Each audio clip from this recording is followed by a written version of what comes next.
Hello guys! Hello. This is for Capricorn. Okay, Capricorn, welcome dito sa aking channel. Kapalaran 888. Welcome.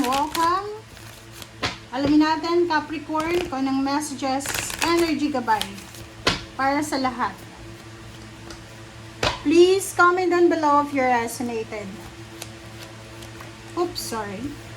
Capricorn, high honor. Wow, congratulations.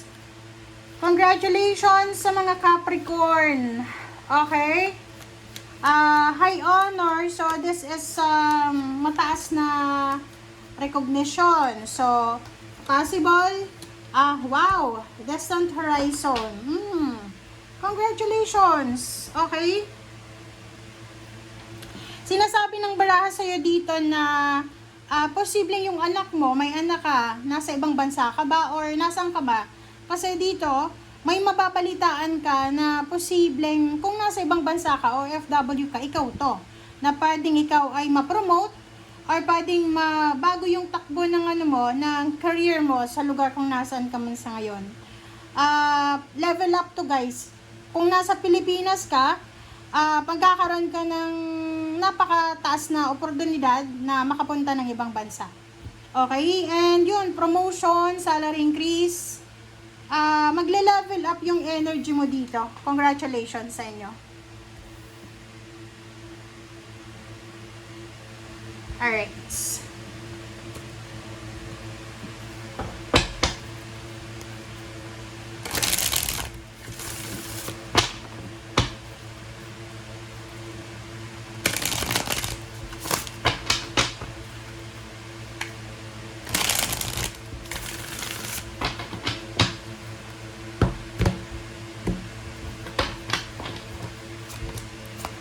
Okay.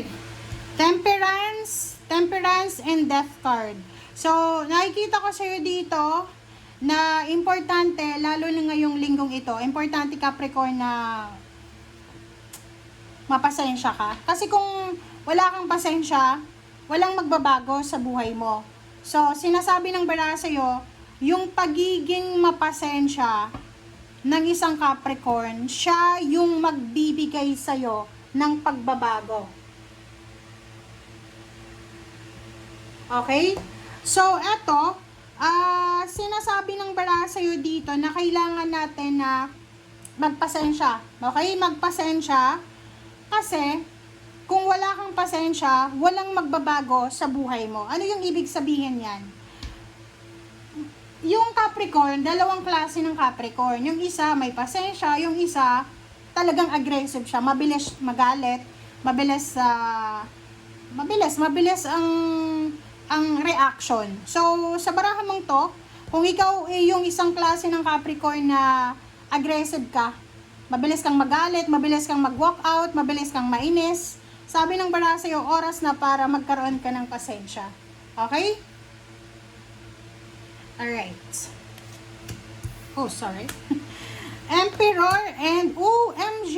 So, dito sa barahang ito, sinasabi ng baraha, na simula sa linggong ito, sobrang power, energy, strength, motivation, inspiration, ang mararamdaman mo na makaalis na sa financial problems. Like for example, may pagkakataon na magbibigay inspiration sa'yo sa linggong ito na umasenso, magkaroon ng lakas loob. Okay? So, dito sa hangman na to, sinasabi ng baraha sa'yo na lahat daw ng mga plano mo na nakahang, lahat ng plano mong anong tawag dito? Lahat ng planong hindi natuloy ay posibleng matutuloy na. Alright.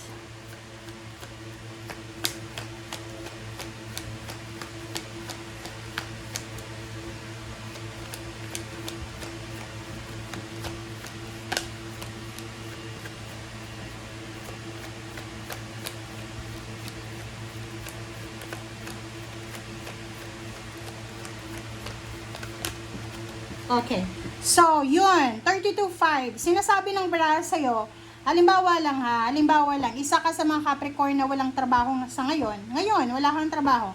Ang sabi ng baraha sa'yo dito, wag kang mawalan ng pag-asa. Kasi minsan, lang yan eh, weather lang yan eh. Sabi ng baraha sa'yo, okay, wala kang trabaho, pero hindi yun rason, 'di ba? Hindi yun rason para mawalan ka ng interest or mawalan ka ng motivation na, 'di ba? Para halimbawa lang halimbawa yung dito, iba sa inyo, naging breadwinner agad. And may mga pangarap kayo sa sarili nyo, pero since breadwinner ka, uunahin mo yung pamilya mo. So, ang mangyayari, mawawalan ka ngayon ng interests. Diba? Kasi yung focus mo is pamilya na lang. And sabi ng baraha, okay, unahin yung dapat unahin, bigyan ng focus yung dapat bigyan ng focus. Iset aside yung mga dapat iset aside, pero iset aside lang, hindi yung kakalimutan mo na. Okay? Sabi ng baraha sa'yo dito, kailangan mong magtrabaho or trabahuhin mo ang lahat. Kung gusto mong umunlad yung buhay mo, trabahuhin mo yung financial mo. Trabaho. Love life, ganun din. Okay? Huwag maging kampante.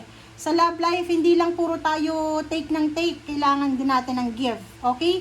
Kailangan balance. So, sabi ng baraha sa'yo dito, hard-earned success ang posibleng makukuha mo kung pagtatrabahuhan mo.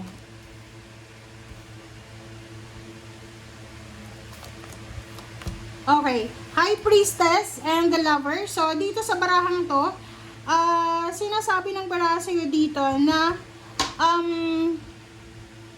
sa love life naman, mag-iingat ka. Kung single ka, mag-iingat ka, Capricorn, kasi minsan, mali yung mga choices mo sa buhay. So, kailangan, huwag tayong aggressive. Yun nga, pasensya yung pinaka maganda mong gawin, lalo sa linggong ito. Okay, makinig ka sa sinasabi ng iyong intuition.